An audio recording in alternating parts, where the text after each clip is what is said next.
maybe I would start with kind of a routine question at the dinner table at MacDowell, which is, what are you working on?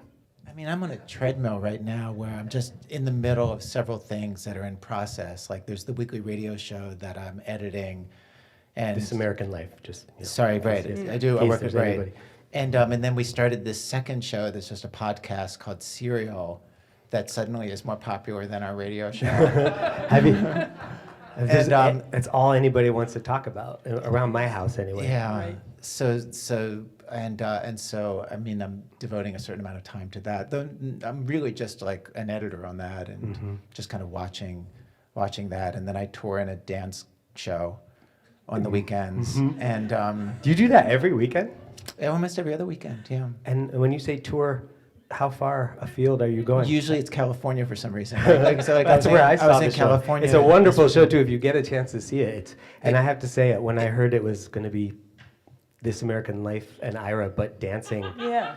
I mean, It I doesn't- was a little skeptical, just a little skeptical, and it's wonderful, and you're amazing. This guy can dance.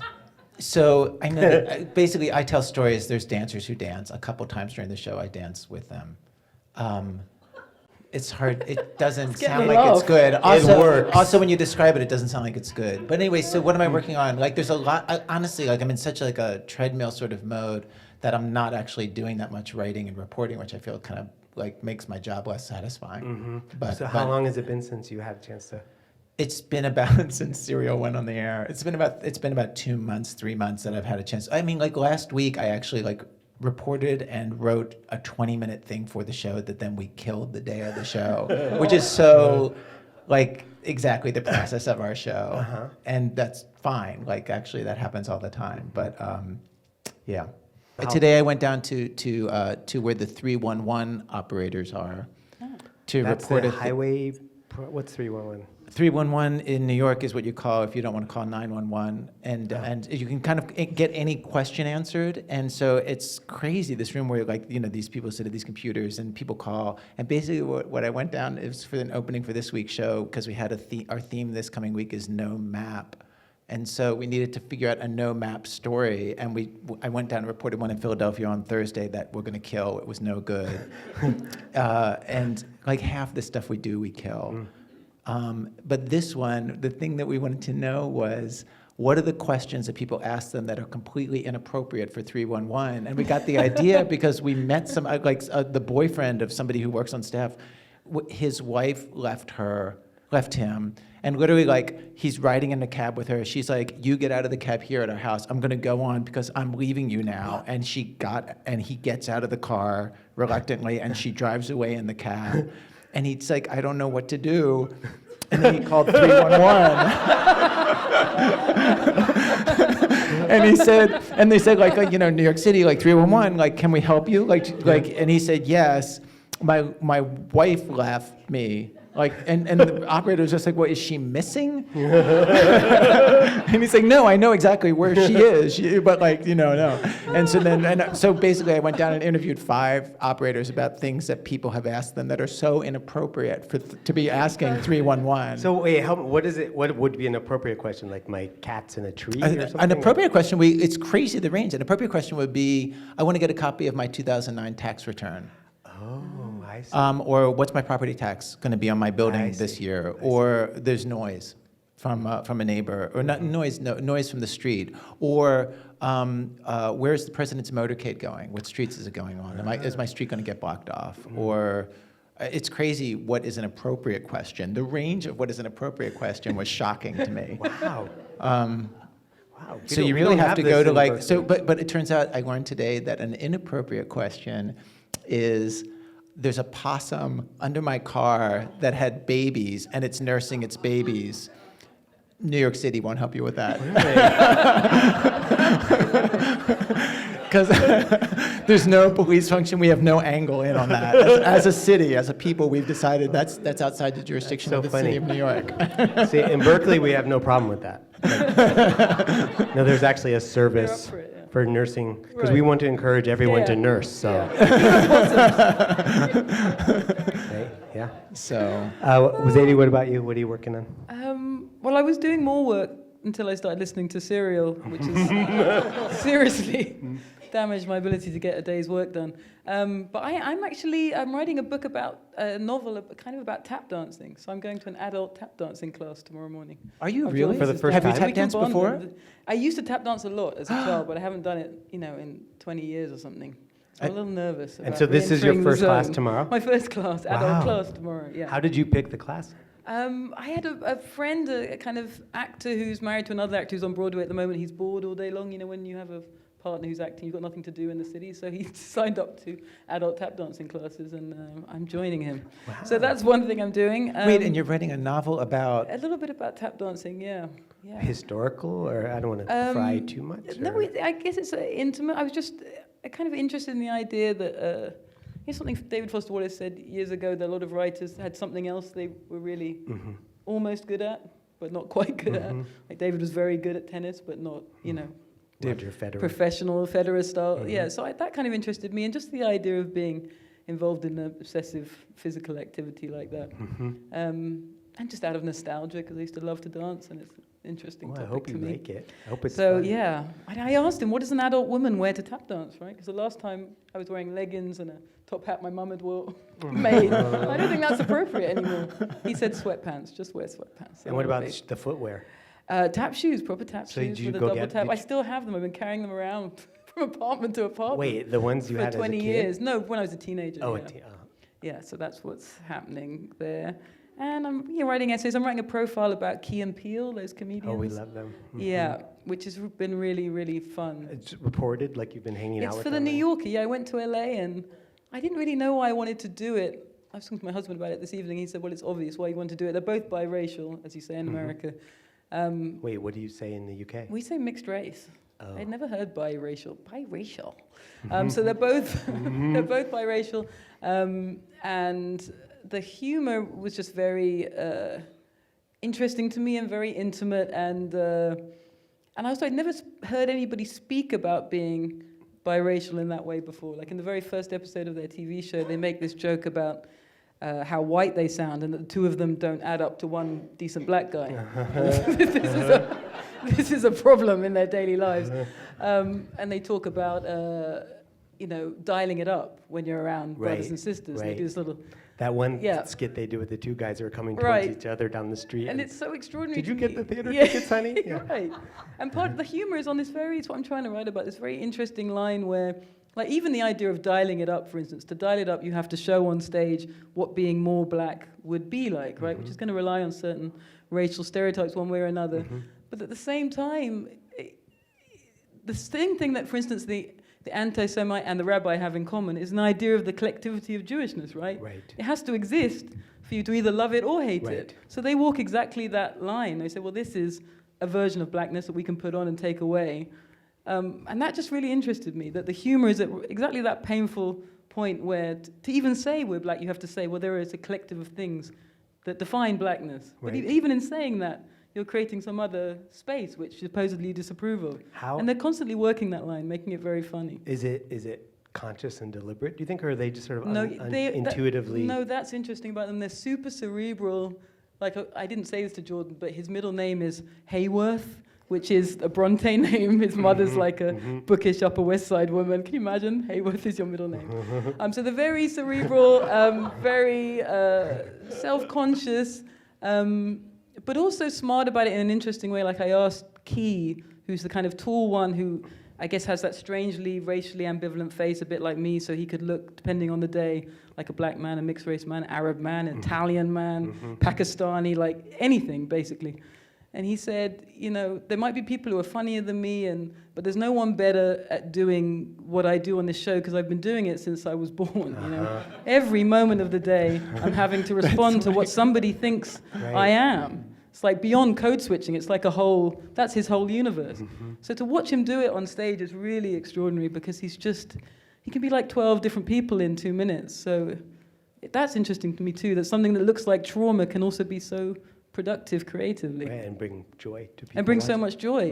Whether it brings joy to the person, I don't know. That's the bit I'm wondering about. So did you spend a lot of time, or did you make a couple trips, or how does it work for you? And I can't get you to ever apply to the MacDowell Colony because No, you won't I leave went. your family. I so- went only for like 2 nights, and I was meant to see them here in New York as well, but my daughter managed to break her wrist that day, and that was extraordinary way children That's do. right.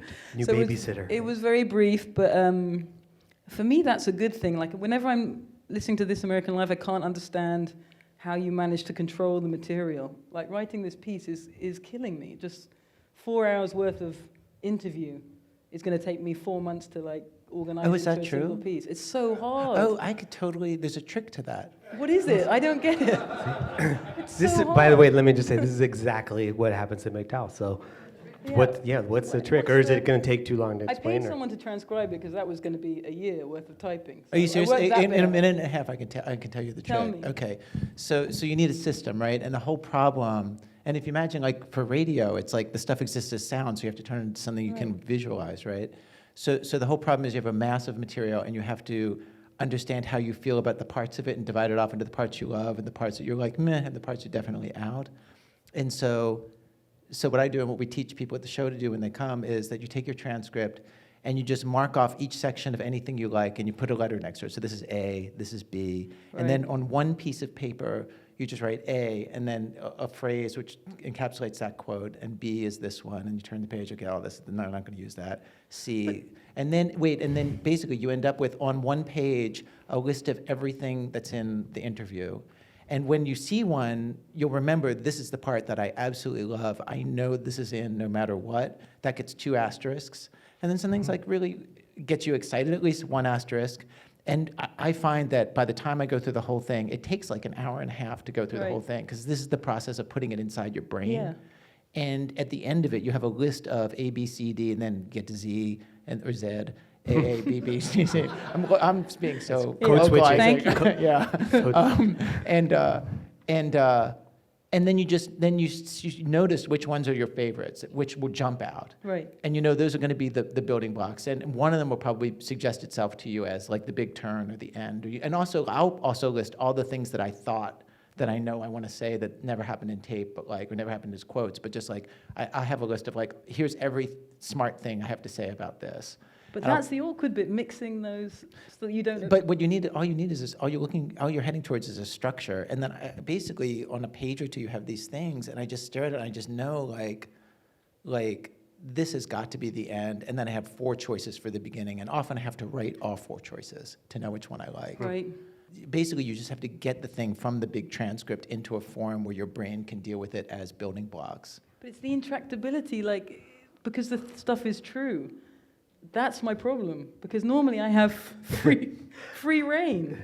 I have free reign over when things happen, what order they happen in, when somebody says something. Instead, I got all This these is actually people But no, something I was saying gonna ask you things about. But that you I s- have to then work with. Yeah. Sometimes they're saying things which aren't that smart. I wish they were smarter or funnier, but I've got what I've got. That's No, the bit but which when is they're so not awkward. smart, you just paraphrase. Yeah, you have it to better. paraphrase in between. This is what I'm learning, avoiding the actual, and also the No, like you the have- cruelty you- of fiction. Like you might describe someone in a minute, you know, the shape of their face, the pouches of their cheeks. And I'm doing it, and I'm thinking someone's going to open the New Yorker and be like, "Well, thank you very much for that 30-second description of my physical being." So there's all these other kind of moral requirements that come in that fiction. They're different in fiction No, somehow. you won't be hurting any real people's Right. feelings unless you're really out. In fiction, there's such a thing as a flat character and a round character. In life, who wants to be told that they are the flat character? Well, I was on the gonna side ask of you- some other. Nobody wants that. Yeah, because Ira, you were talking. You had mentioned with regard to Zadie's Northwest how you were looking at it, your most recent novel, as a kind of documenting of a neighborhood. So in part, like documenting a neighborhood, and Well, that's the thing. Yeah, reading the book. I have many of you read this book at NW. Okay, so if like reading it, I wondered how much of it was you wanted to capture. Like part of it is I want to document a place. You know, like I want to capture a place, like a specific place, because it feels so specific. And there comes a point where like several points, like as you know, where you just give directions on how to get from like this person's house to this person's house. And and I feel like if I were a better reader, I would totally like take out a map or go into Google Maps and totally like do it. But I'm always reading on airplanes and stuff. that brings up a good point, though. 'Cause so what about that? Because you do, especially if you're writing like in Northwest, so you know there are a lot of people out there, and potentially people who are going Yeah. to read the book who will gainsay you if you get something wrong. If you, to the extent you are drawing on real life, on actual the Right. reality of that neighborhood. How much do you let that get in the way when you're fictionalized? When you're writing a novel and it's set in this real neighborhood, but do you worry? Oh my God! If I say, Well, yeah. I wish there was a pizza place on this corner, but there isn't. When I get close up, it gets a bit fuzzier. Like the broad geography is accurate, but in the smaller streets, names are changed and things are slightly smudged. I remember Salman Rushdie telling me years ago that he still got letters from people objecting to the way the bus route ran in Midnight's Children from here to there, and he was like, Jesus Christ, people, it's a work of fiction. Don't tell me the bus doesn't go And from the thing Mumbai about down." Muhammad. And Yeah, that was also problematic. But that kind of, I mean, you want freedom. At the same point, I think about someone like Roth. It's so oddly narcissistic and weird to think that anybody is interested in your neighborhood, your family, but all writers make that assumption, right? Or you have to make it in some sense. And your town becomes everybody's town. Like I think of that wonderful essay you wrote about your town being constructed basically around you. I think all writers feel that way, right? They have a kind of sense that what happened to them in childhood, in the streets of their childhood, has this general application, which in anybody else you call a psychosis to believe that. It seems like it's a strange idea, but I don't know. I am attached to it. The idea of just completely normal people's lives, the interest in those lives. But when you set out to write the book, like I assume, because I have fiction writer friends, that there are certain characters who you have somebody in mind as some sort of like something, some piece of them is in this one or this one or this one. And then some characters you're just like, I'm just going to make this one up. I think the thing which maybe motivates me in characters, the idea of not the road less traveled, that's not quite right, but in my neighborhood it was very easy to go, I guess, a dark route, as you say around here. And it's always in my mind, like what could have happened, what easily might have happened, what happened to my friends. So that's what it is, really. They're kind of like guilty things in my mind, people who didn't make it out one way or another. Could easily have been me or my brothers or anybody else. And I think they're formed out of that, of the stories I heard and the people that I knew. I knew them as just kids in my class, and I know what happened to them, and it's a strange... It's a kind of hypothesis. Yeah, it's always a hypothesis. What if that were me? What if it went this way? What if this didn't happen? What if you didn't meet that nice teacher, or you didn't get that nice break? I guess that's the kind of impulse in me to write them out. So they're always bits of people, but it's also a lot of, what if it was me? Like, did you know that Felix was even going to show up when you started writing?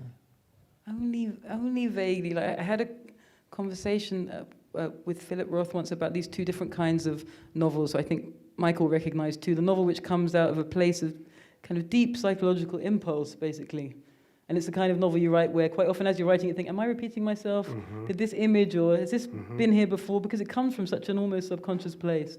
Those novels, I think, you don't need to plan that far ahead. You just start writing and whoosh, it happens quickly, particularly first novels, right? It's quite common.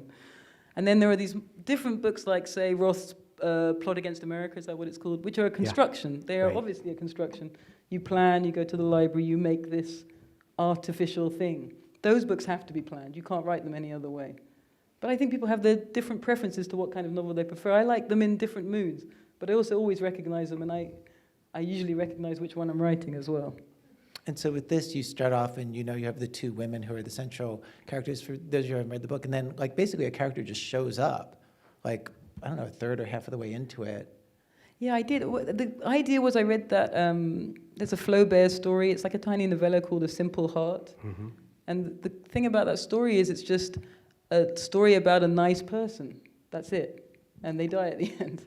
And it's a very unusual story because nobody writes stories about nice people and they die at the end. It's not particularly tragic. But he just introduces you to someone who didn't exist before you open the book, and by the end it seems like a person that you knew, who was a good person, a kind person, who lived and died. And I just thought it was the most extraordinary achievement. Like, that's such a thing to pull off. The simplest thing you can imagine. Just the creation of a person entirely. And so that was the plan with, I named him after her, just the idea of, could I write someone who you had never met before, but 40 pages later you were sad that they were dead. That was the idea.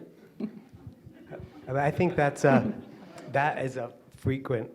happens to me frequently, is reading something and seeing the author do something particular, trick sounds pejorative, but attempting to do something that's where it seems like often it'll seem like the writer is deliberately hamstringing him or herself in some way, only, having this uneventful life, try to make that the subject of a whole book, and I'll wonder, like, could I do that? Could I? Right. I wonder if I could, because what an interesting thing to try to do, but it seems really hard. I wonder if I could do that. And with the book that I'm working on right now, that I've been working on for a little while now, was a response to reading Dennis Johnson's Train Dreams. It's a masterpiece, that book. Such a great book. And the just book I'm writing is also that, yeah. to the same one? Yeah. Oh, that'll be It's a problem. I think a interesting. lot of writers read that book It's and were just like, oh, I wonder because if I what could he do does that. in there is it's 108 pages or something, masterpiece. 138 pages. It's very slender I don't book. even know this book. What So book And is it's it? just wonderful. one man's life. It's quite eventful. It's not like Yeah. a Kersemble. A lot happens to this guy in his life, but it's just, That's so funny. it's all it I had is, no just idea. one life.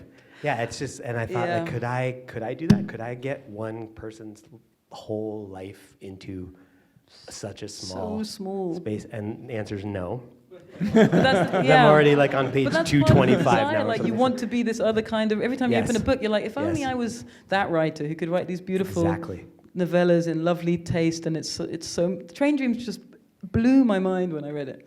And I met him recently, not realizing I was going to meet him, and I was completely starstruck. Like I did the I same thing. I Same never thing happened really to am me. starstruck, and I was was babbling. Yeah, Yeah. and I asked him about it, and he said he wouldn't give much away about how he wrote it, apart from in one of the small towns. He lives in a few places, but he lives in a small town, so I can't remember where, somewhere in the West Coast somewhere, and he went to the shop in the town, and he found an annual. Is that what you call it in America? Like a book made by people in the village, really. The story of their town with cut-out photographs and personal stories, chronicle. like a kind of almost self-published chronicle of the town. And he bought it, and I think that's the deep texture in that book, right? There's like I see. there's like a history there Right. that man's life is planted within, which I think is very hard to fake, really hard. It feels so Yeah, it real. feels and so the, real. And the other thing I love about Train Dreams, and is often something I love about a book, is it's got a lot of detail about a particular kind of work. Yeah. So, because the guy is works on a road gang or building bridges as a young man in Canada or northwestern U.S. And there's just all this, not overwhelming at all. It's really elegantly done, but just how they built these bridges is. But that's a big problem when you've been a writer for 25 years. That's 'Cause what you I don't find know more it. and more. You don't have any memory of work. You don't Yes, remember what that's work true. was. And work is one of If the you most ever beautiful worked in the things first in a place. novel. That's another reason why writers listen to things like This American Life. Obsessively, because what you hear is lives. What it's like to be a bus driver, what it's like to dig a hole. You need to know these things. Because you lose that physical sense of the world. I spent the past, I don't know, since I was 15, every day of my life I've been in a library. I was in a library today, I'll be in a library tomorrow. I sit there all day long. And I What? write for 6 hours. That's my job. And that's not a life, that's not doing anything. So that's the problem. And writers, you see, the work gets, there's something narrow. It gets, because there's nothing to hold on to. Until the parents die, and then a bonanza reappears. Having kids helps too. Kids helps too. Yeah, for sure. But you need something, because you kind of lose your grip on life. I'm very grateful to my kids, if only for that reason, just Right. that they gave me a little bit of new material. Yeah. I wanted to tell you, Ira, that I was going to tell you backstage, because it's a slightly inappropriate story we're going to tell you now on stage. Perfect. That when I had my second child, who was a nightmare and would not sleep, and I often spent every night, But like, cute. I'd wake up in the morning, or didn't go to sleep, I'd be up in the morning, my husband would wake up and was like, how was last night? It's like, there was no sleep. And for 9 hours, 10 hours, I'd be listening to This American Life, breastfeeding and crying, basically, every day for months.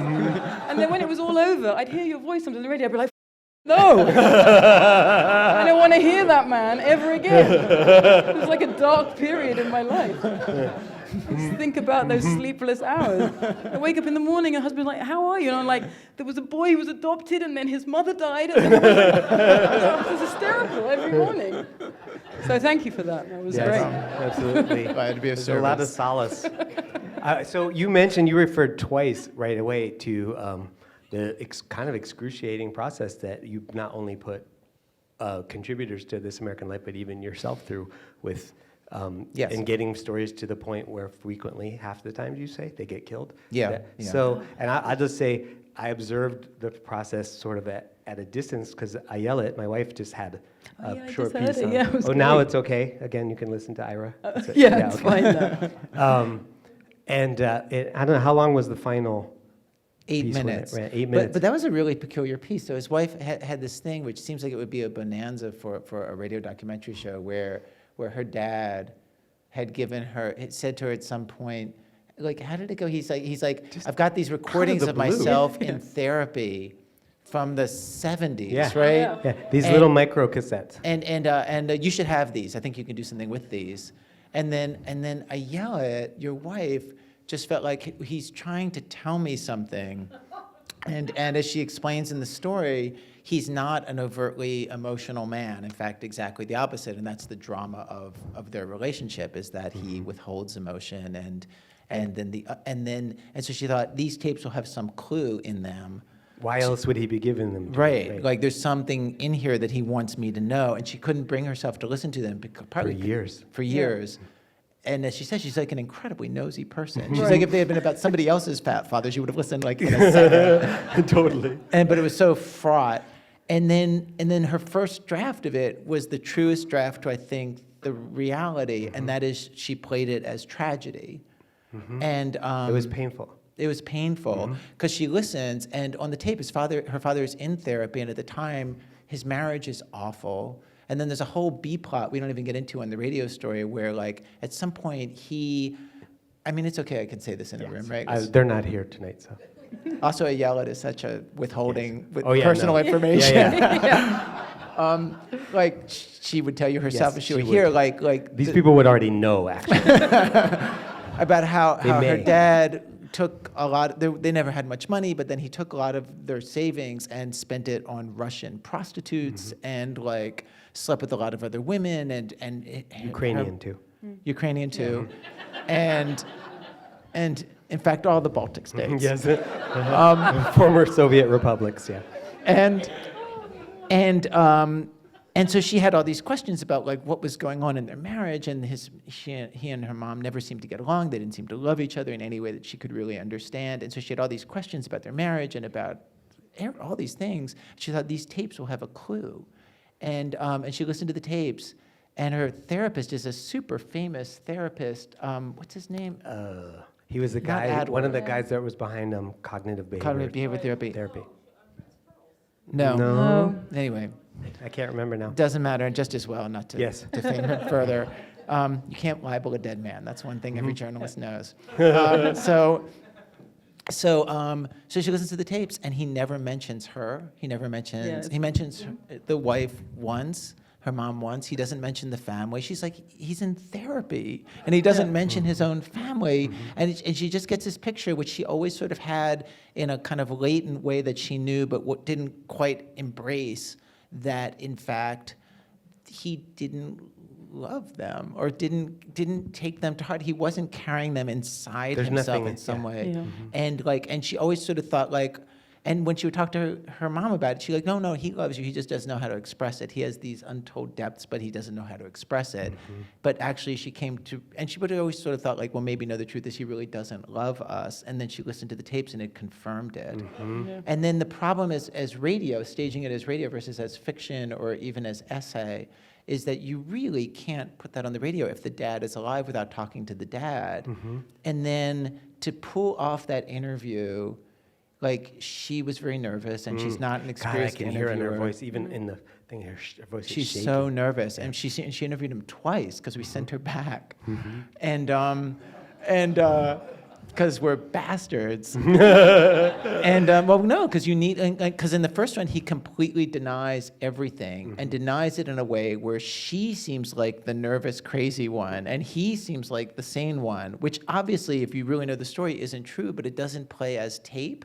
And it's sort of like you're staging a drama, and he steals the third act, and in a way that makes you question, why is this lady being so mean to her very nice dad, who's saying to her, no, of course I love you, no. Like, well, there are other tapes where I definitely would have talked about you. I talked about you all the time. And he just denied in a way that, knowing the full story as her editor, I don't believe him.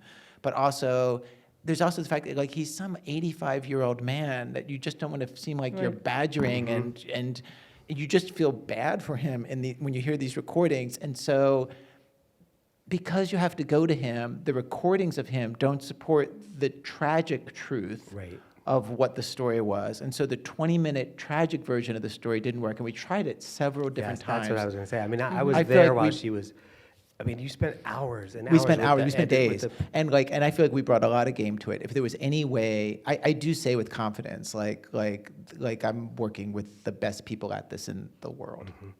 And, Ayala if there felt was that a too. She thought it was amazing. if there was a way that that story could have been made with the recordings that we had, and also she's a super expressive, gifted writer, and I feel like we had everything. I feel like it was literally impossible to be made. We tried it one way, we tried it another way, we tried it another way. You had reticent father. That's the problem. He was a bad witness. He was a Yeah. bad witness. But basically, there was a section of the story which was kind of funny, which was just like him and the therapist not talking about his problems. And we're like, well, this part's kind of funny. Maybe we can make a little piece of It was candy really- out of it. And it so we was made this funny. 8-minute little piece of candy that is truthful, but it's not the deeper Right. truth of the whole thing, which in fact is the more interesting story. But that story, which can be told, and probably will be told, right? At some point, she'll probably tell that story because it's interesting. She had a true, actual moment that rarely happens in any piece of nonfiction, Right. where in the course of making the story, her view of the world changed, her view of her dad changed, Yeah. but it was unstageable as radio.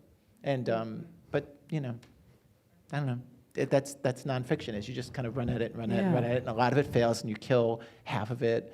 And you just make it, remake it because you can't make it up. So do you have a speech when is it, in Bull Durham when the manager has to let someone go from the team and he's like, this is the hardest job a manager has, when you tell the writer, the person whose story you're killing That is after such all a that perceptive work. question. Yes, I do. Of course I do. And it's a different speech each time. The outline of the speech is, if the reason why we're killing this is because this is impossible. You did everything a person could do.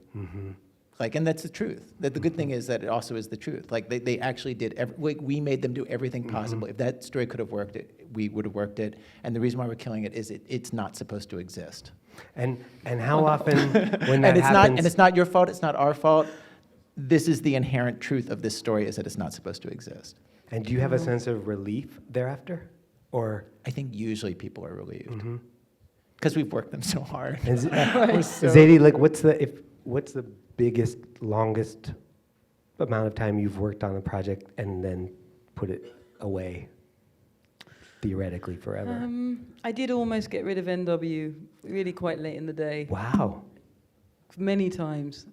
Oh well, that's But I really, at one point, it had gone horribly wrong, and I just was kind of done. It was years and years of working on it, and I just didn't want to work on it anymore.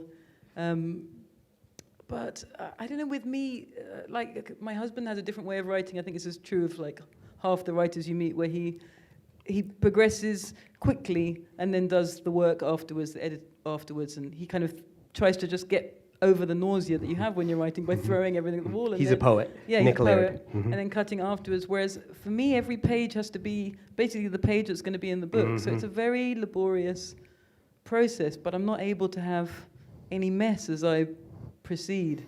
But that can sometimes mean if I think I'm heading into messy territory, I'd rather not write it at all. But I've never quit a book. I have huge sections I've removed, there were 150 pages in White Teeth. You'll be thankful to hear were not included. That enormous novel. So I can cut huge swathes, but to give up a novel, I think, is really a tough deal. Have you ever done it? I've started over again completely Yeah. from almost zero.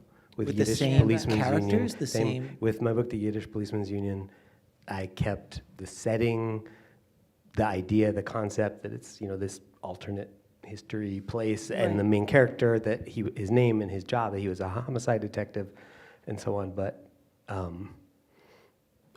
totally new story, totally new plot, totally and New story, like a different murder? yep. Yeah. Did he have the wife in the old version? Courtney, do you remember? Yeah. He didn't. No, I don't think so. I mean, it was. Wow. And the thing that I asked about relief is that it was so horribly painful to contemplate doing it, but as soon as I did it, I was just so happy. I knew it was. I felt such relief because this thing, usually, usually you know pretty soon it's not really working, and you have to. And it's a question of when does denial finally? See, but it's such a gray area because things that are going to be good are bad for so long. Right, I know. So long. But Jeff Dyer, when I was trying to give up NW, Jeff Dyer is a British writer. He has a theory that giving up is the best thing you can possibly do. He's given up many books. And he was encouraging me on email. He was like, think about it. You could just give up. We could go on holiday. We could go and get a drink. You don't have to be locked in this thing. And I was so convinced by Jeff. I kept on saying to him, but Jeff says I could just be out of this situation. And he was right. I would have been a lot happier in the short term. I'm glad I stuck it out. But I do quite admire Jeff's idea of quitting. Did He it quits make a lot it? of things, and I Did think it it's a make good it idea. better just to imagine quitting in that way, sort of It so was thoroughly? to realize that you could be free of it. Mm-hmm. The things I quit more regularly, like I wrote recently, I spent a whole summer on an essay which, even as I'm saying it, sounds like a joke, which is about Martin Buber and and Justin Bieber. I know that sounds absurd. There you go. And it began as an essay about Martin Buber, and at some place I made a very vague pun about Justin Bieber, and then, because I was stuck in a library losing my mind, Bieber started to take over half the essay until it was a half and half essay about Buber and Bieber. And then in September, I confessed to myself, this truly is lunacy. And I put it away. But that was a whole summer. Darn it. Yeah, wasted time. You know that Yeah. much about Justin Bieber? I didn't when I started, but by the end, hell yeah. Did you see the movie? No, I've never seen the movie. Oh, it's I good. went down many Justin Bieber Google holes. It does make some sense, but it was premised on a pun. That was the problem. Yeah. I realized 4 months later. That can happen sometimes. Yeah. Yeah. Tried to persuade you and encourage you to maybe consider applying to the MacDowell Colony and taking time away, and it Love just to. doesn't seem like it. It almost doesn't sound like it's something you quite know how to do. I would love to do it. If I could get my kids to put on their own clothes, that would They help. eventually do start to That's do that. going to happen. Yes, Then so- it blows my mind how much you could write if you had no family and someone brought you lunch every day like that. I can't. It's almost too much to think about. It's like a horrible thought because From I reading can't bear to Proust, I think hear of if it you're 'cause I very, can't very do it sick, it now. helps. Yeah. Yes. You can just keep them. You could try that. The thing about making food and making food for other people and making it every day just takes up so much time. It's a dream to me to go, and I will go one day. So do you think it would, if you were in circumstances like the kind that we provide at the MacDowell Colony, do you think that, it would be, are you a little afraid? Is there a party that's afraid of having so much? I can't imagine writing what I imagine you can get done there, which is about 4,000 words a day, right? If it's going well. It has happened. Yeah, to a and couple that of hasn't times. happened to me since I was a kid, really. Mm-hmm. If I do 500 words, I'm really happy. Like, I'm really satisfied I've done something for the day. Mm-hmm. Because it's very circumscribed. I have those 5 hours in the library, and then there's none of the after time you used to have where you could write Right. something, have dinner, Right. and like Colm Toybeen, who's always telling me about the wonderful time that stretches out after dinner when you don't have children. Mm-hmm. It's after dinner, Zadie, after dinner. You just write some more. Then you write in the early hours, and you wake up in the morning and you write some more. It's like, thank you very much for the information. So but I found it also quite useful having that limited time, like not being able to see the piece of writing till perhaps the next day or even the day after that, if there's some child-related thing, that it just makes you very distant from the writing, which is good for me. Because the kind of indulgence that you can fall into very easily, you don't get a chance to. You just don't have the space or time. Well, it's true, and you're right. And there have been some times that I've been to MacDowell about 9 or 10 times, I think, and there at least 2 of those times I wrote a lot, like I normally do, and then what I wrote, I ended up. Yeah. It was a blind alley or a dead end, but then I've often, in hindsight, felt, well, but I needed. It was good that I got that dead end out of the way in 2 weeks instead of giving it 6 months. But there can be a tendency to sort of think, I've got 2 weeks if I want to introduce the Buber Bieber pun that I've been champing at the bit to get into. Now's the time for me to experiment in that way. Like I'm going to write a chapter from the point of view of a parrot or whatever it might be, because I have all this time to do it. I think it can be, even if it ends up feeling in a sense wasted on the one hand, it often is something you needed to do. Like you're saying, you have to write all 4 openings to see which one, and you need I think you have to feel a certain amount of luxury Yeah, you do. of time to be willing to do 4 beginnings when normally you're lucky if Yeah. you get 1. But it's the reading time, honestly, that attracts me more than anything. The idea of, as you used to do, like waking up in the morning and maybe reading a novel in a day or in 2 days, that's the bit I miss more than anything else. I just have to say that was a lot easier for me than talking to Stephen Sondheim and Paul Simon, because I was so intimidated and by their august majesty. And We have you no guys are august awesome, but majesty, you have a no. child named August, but that's all. Oh, Dennis Johnson. Dennis Johnson. It's Train Dreams. Yes, Train Dreams. Perfect. Oh, yes. I've read it 3 or 4 times now. Have you gone back? No, because I read it and I felt like it penetrates your mind like a dream, no? It feels like something that's not been written but just It feels secreted in so- some crazy way. I'm too jealous of it too, I have to say. Once was enough. It's a wonderful book. By the 3rd time through, I was being my usual, picking it apart, Oh, that's good to noticing know. things. I couldn't see anything wrong with it. It was stressful. 2 of you talked about having kids, and I'm wondering what advice you would have for non-artists on how you would raise creative children.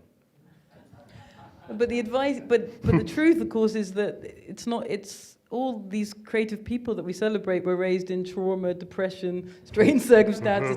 That's what you want. So if you want your child to be creative, like if they play the piano, smash that piano. Don't afford the payments on whatever they want. So that's what makes creative children, not the opposite, the nurturing. That's all nonsense. Yeah, no. Clearly. So I think people don't want to know the truth about what makes creative people. Trauma, a little bit of pain, straitened circumstances, lower middle class, working class, that seems to help quite a lot on the way up. Lots of things help, but that's not what you want to hear, right? But that's kind of the truth. I think that when I was writing about Key and Peele, I was just so struck that all the circumstances of their lives on paper, absent father, single mother, or in Peele's case, adopted, black and white mixed family, adopted at birth by a black and white couple in Detroit, who then divorced, remarried to another white woman, like absolute chaos. I mean, he's a creative genius. That's the thing. A part of it was a reaction to those circumstances and learning to adapt to them. Richard Pryor, there's a new biography of Pryor's Richard Pryor another coming perfect out, case, yeah. and it's just, his childhood must be raise a one of the child in a all-time whorehouse. worst childhoods anyone ever Billie had. Holiday and And I think there's something to what you say. I mean, I was not traumatized at all in any really overt, obvious way by my parents, but I a bit lonely, maybe. yeah, bit I just wanted to friendless, be by yeah. myself because I didn't really have any choice in the Right. matter. If you're I ugly made as the a best child, of that it. helps hugely. Bad clothes, overweight, glasses, all these things. are Glasses useful. with Yeah. tape on the hinge. Yeah, all On of that both- will help both hugely. hinges in my 4th grade picture. There's tape on both of my glasses hinges. But I also question creativity as a thing that people. That's the thing I was trying to talk with Key and Peele about, and they're so smart they'd already read this stuff. Like the drama of the gifted child. You ever read that book? See, that's the thing, that creativity for the people who experience it isn't a great joy a lot of the time. And one of the things that she discusses about this creative thing called empathy, which artists seem to have in such excess. You think, well, if they have so much empathy, and why are they so unhappy a lot of the time? And she says because, in fact, it's a symptom. It's a symptom of a kind of child who often, when their adult came into the room, they didn't know what they were going to get from this adult. So they began to adapt a lot, thinking, I might get this nice mummy or bad mummy or angry mummy or drunk mummy or a different mummy altogether. And that's what creates the actors and the writers. And so though they seem to be full of empathy and warm, and I think they are to some degree, it doesn't help them particularly. And that's been my experience, that I love it if somebody says, on beauty, help me, but it didn't help me. It doesn't help me. In some strange way, I don't find it very helpful. I stay the same person with the same errors and the same problems. So for my own children, creativity is not what I wish for them. I wish that Philip Larkin poem, you remember?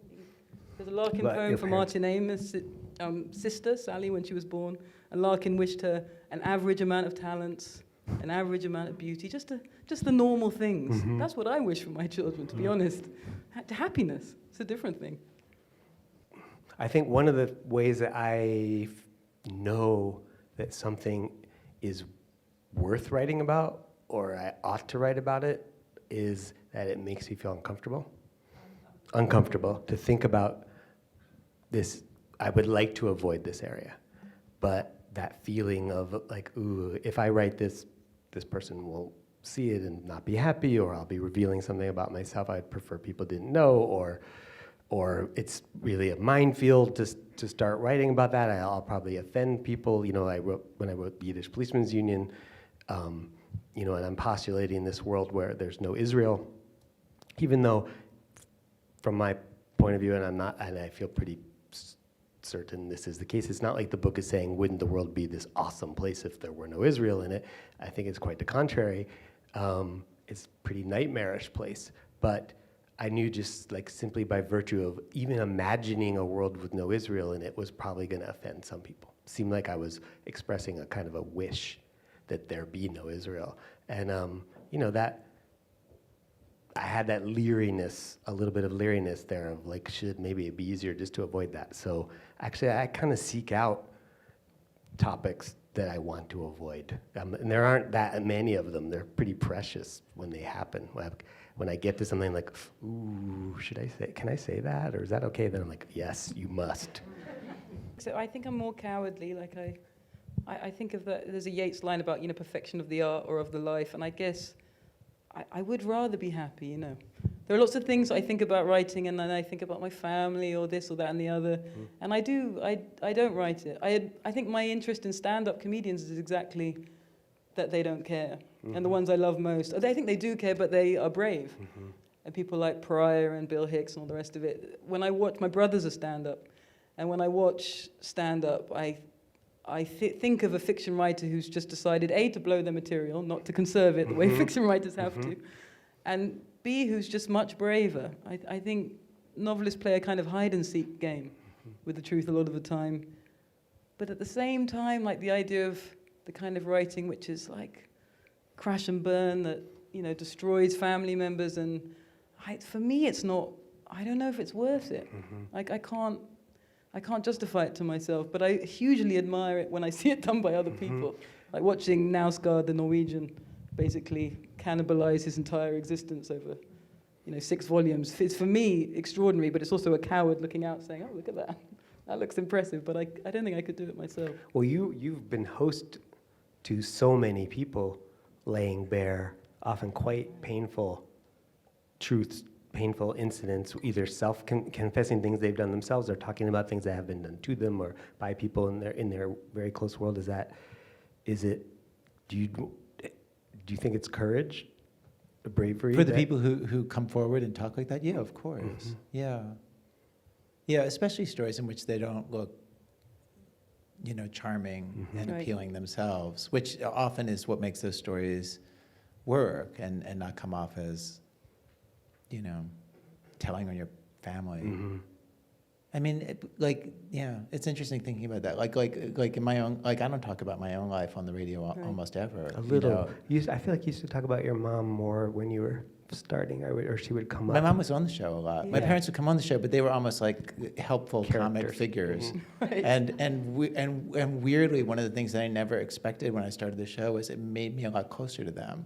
Like when I started. That's nice. What? That's really nice. It was shocking. Like my whole 20s, they had really disapproved of my life choices. Like they didn't like the fact that I worked in public broadcasting, and would let me know it. What kind of parents were these? I know.